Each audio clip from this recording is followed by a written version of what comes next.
Faith Science Podcast. My name is Tyler Bublitz, and welcome to the first Sunday after Christmas Day for the week of December 29th, 2024. I'm excited to have you here.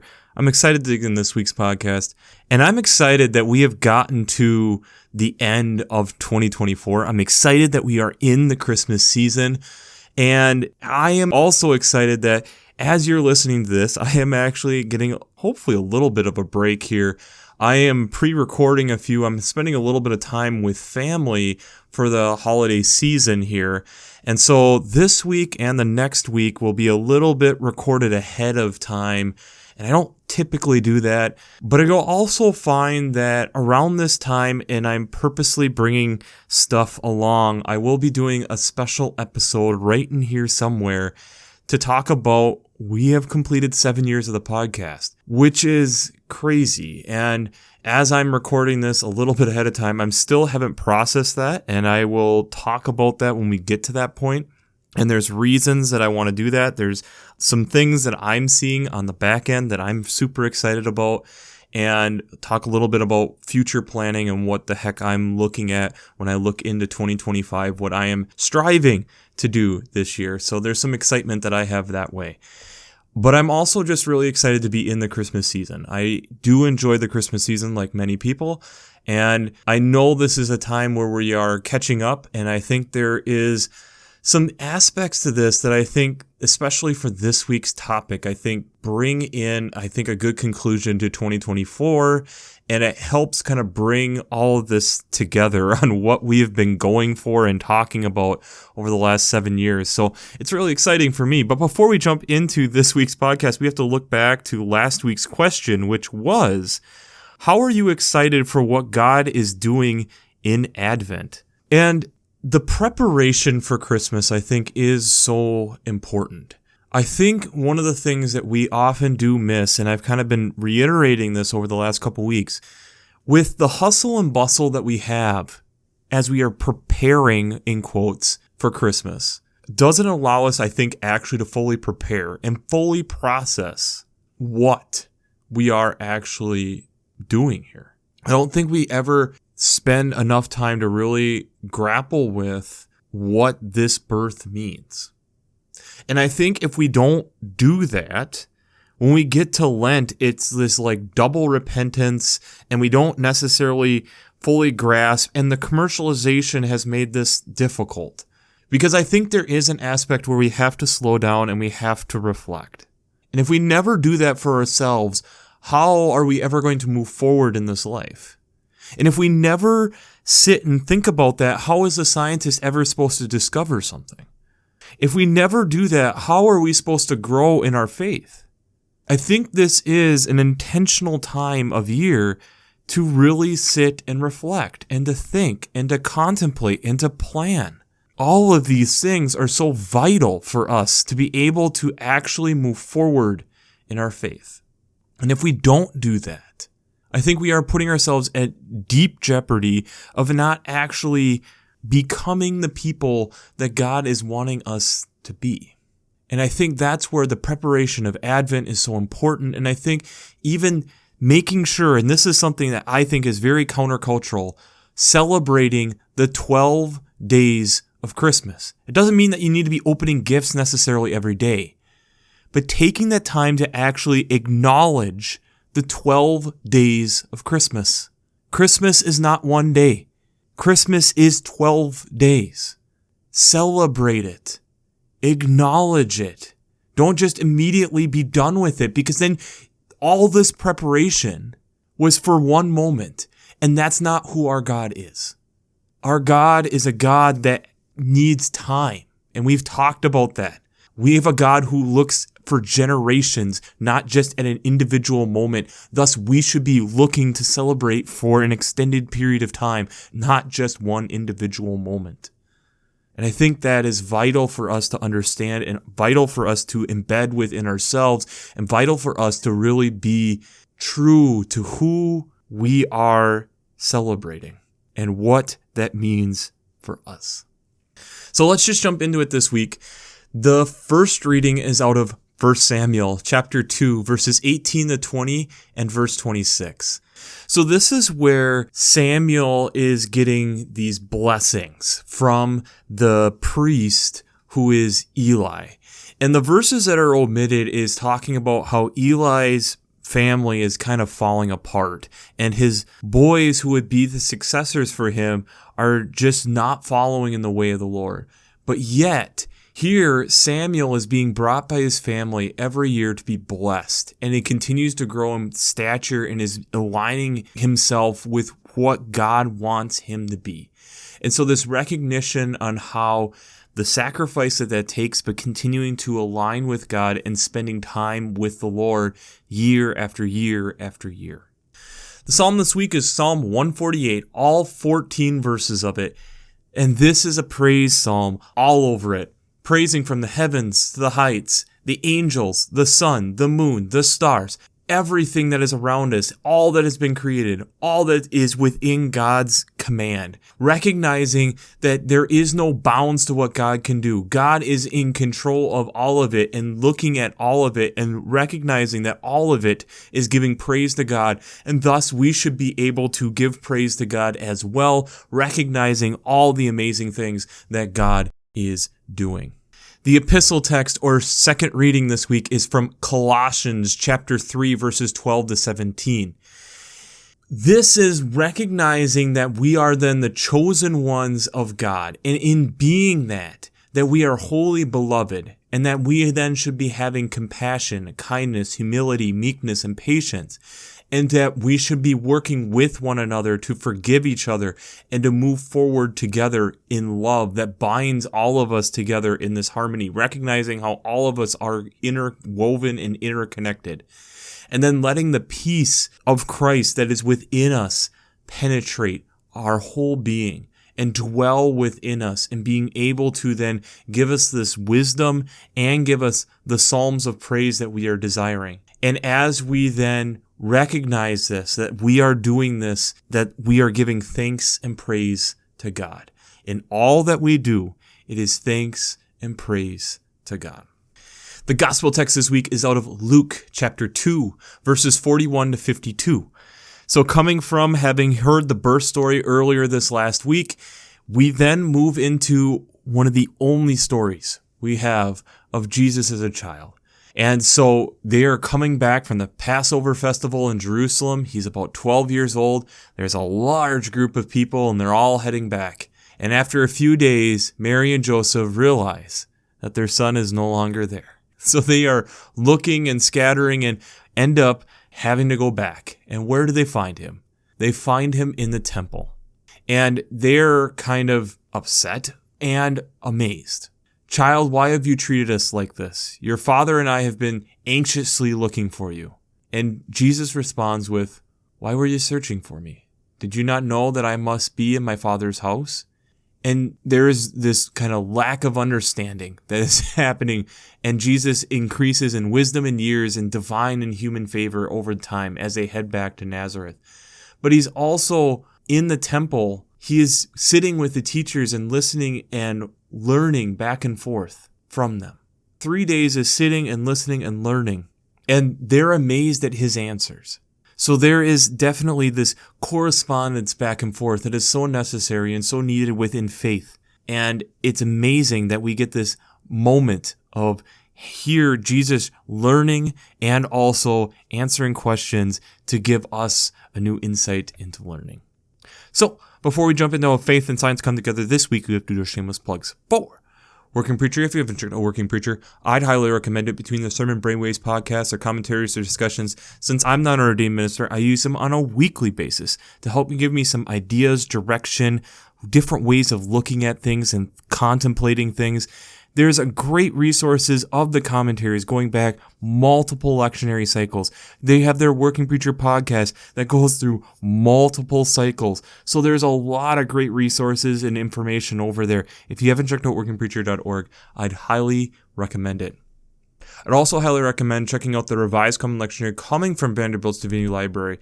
I really enjoy every week how they lay out the text week to week, but also having art, prayers, hymns, colors, that are tying in with the lectionary and the year, but also the daily devotions. I find these extremely helpful to be able to continue that daily growth.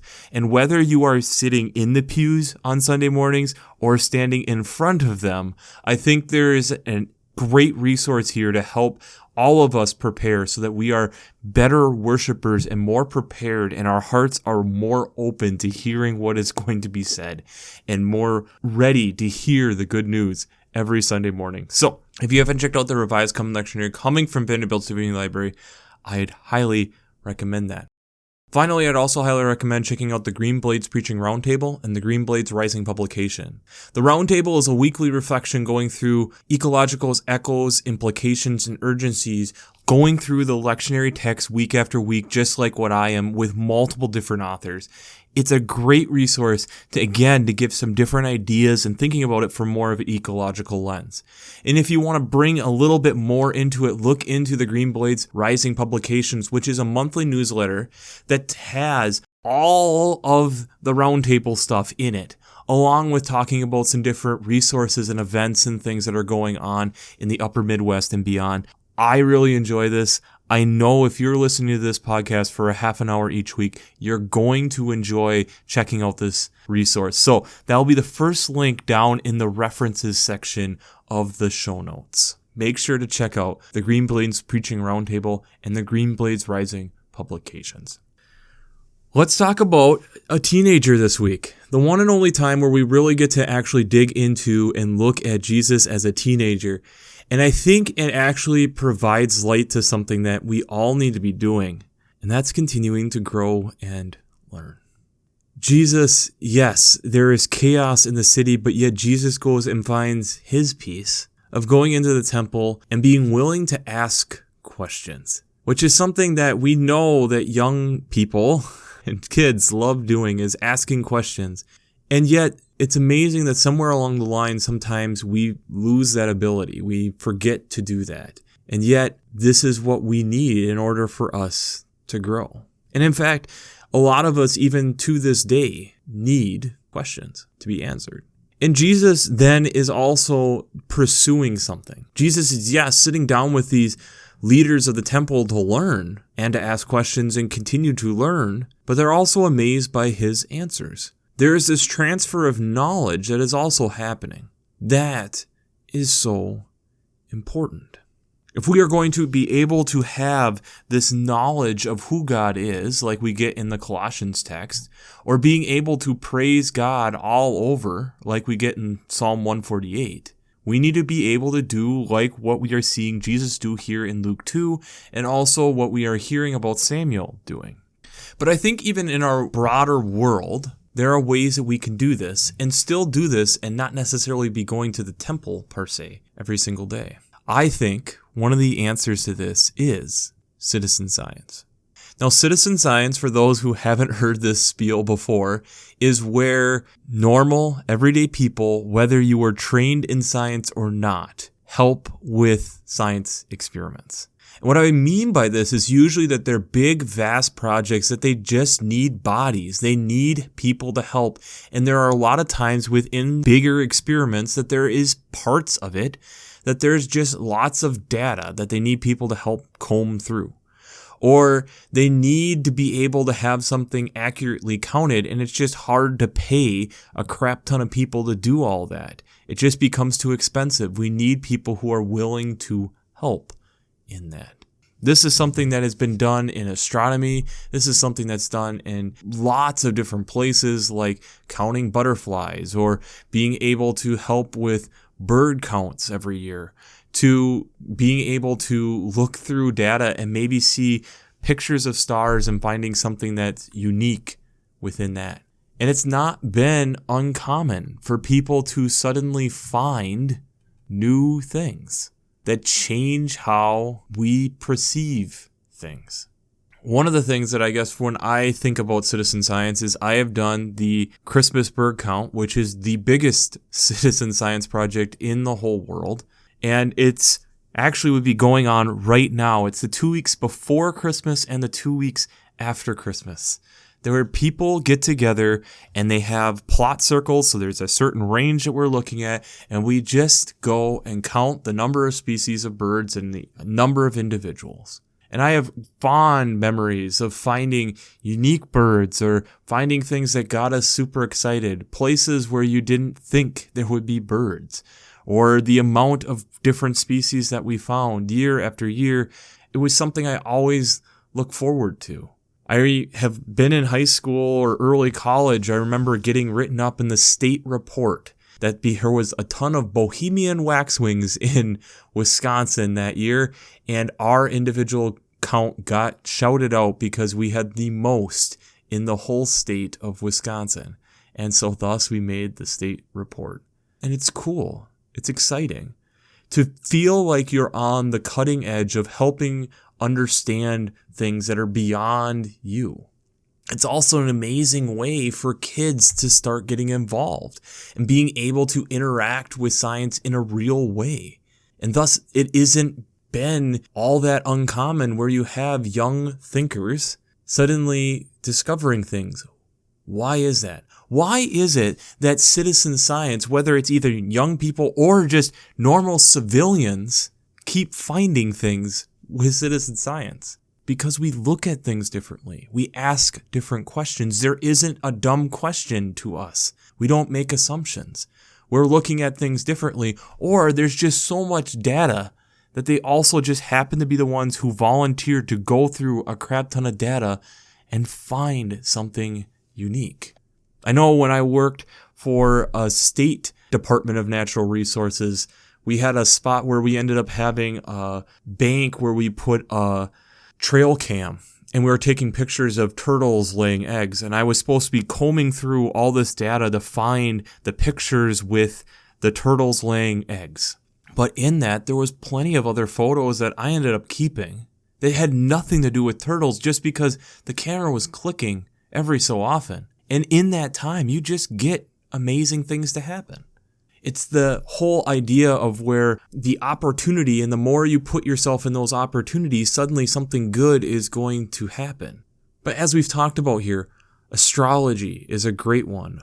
Butterfly counts are another one. Ornithology, as we've talked about. Lots of oceanography and like marine life with coral reefs and freshwater fish, to amphibians and rocky reefs, agriculture, to art history and biodiversity, health and welfare.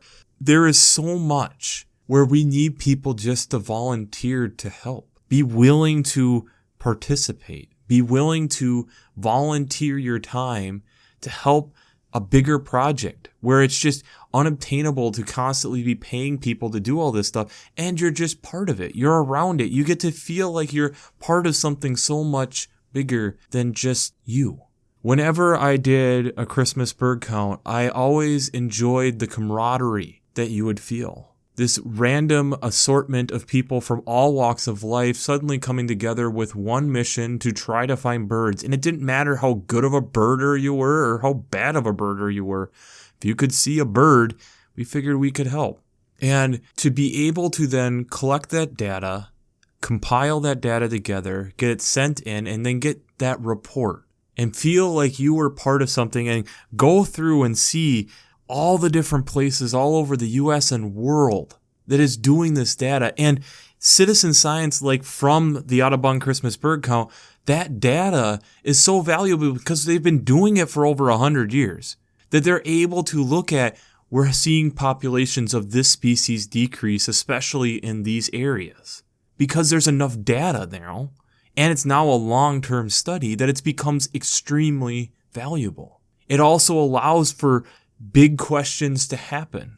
And it's from everyday people who are helping make this whole thing run and operate.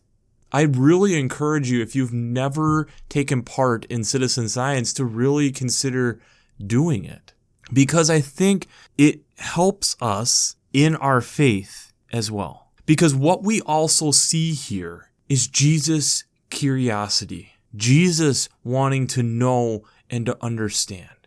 And if we are a child of God, then we should be mimicking when Jesus was like a child. And this is one of the few stories that we actually have. And where was Jesus? Jesus was trying to learn. Jesus was trying to understand. Jesus was asking questions. Jesus was placing Jesus' self in a place that would be nourished. When people, his own family, asked, what is he doing? He said, I am trying to understand more. What are you confused about? I'm trying to understand more about who God is. What is science? Science to me is that we are trying to understand how things work. At a very simplistic level, how do things work? And in that, from that, we then are understanding slowly, more the character of the being who created all of it.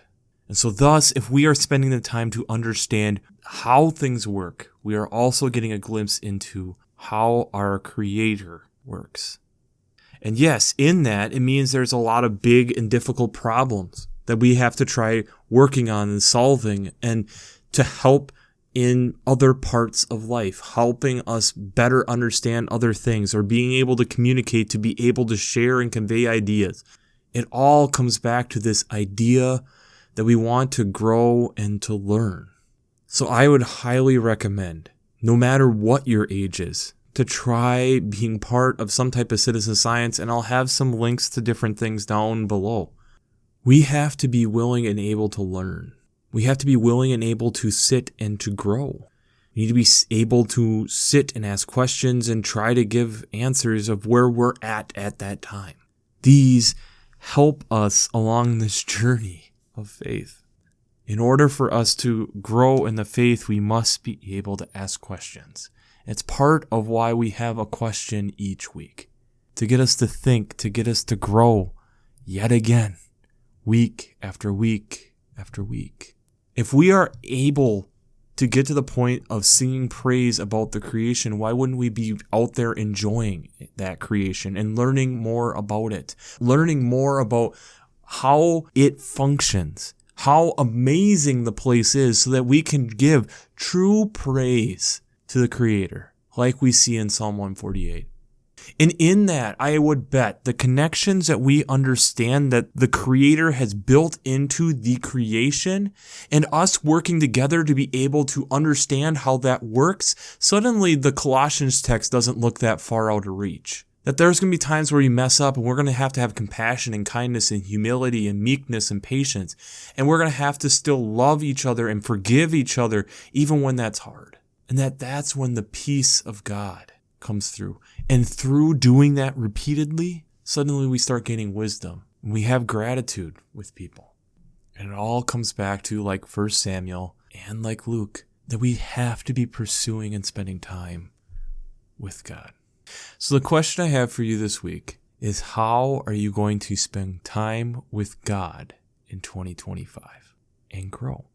How are you going to spend time with God in 2025 and grow? I know for me in 2024, and unfortunately just how my calendar works out this year, one of the things I was really hoping to do was to get back and do an out-of-bound Christmas bird count. And unfortunately, it doesn't appear that I'm going to get there. Maybe I'll figure out something with where I'm at. But at least for me to get out there and maybe spend a little bit of time just acknowledging the birds that are around me. That's one of the things that I really enjoy. I enjoy being around those communities, because the appreciation and gratitude that they have is palpable.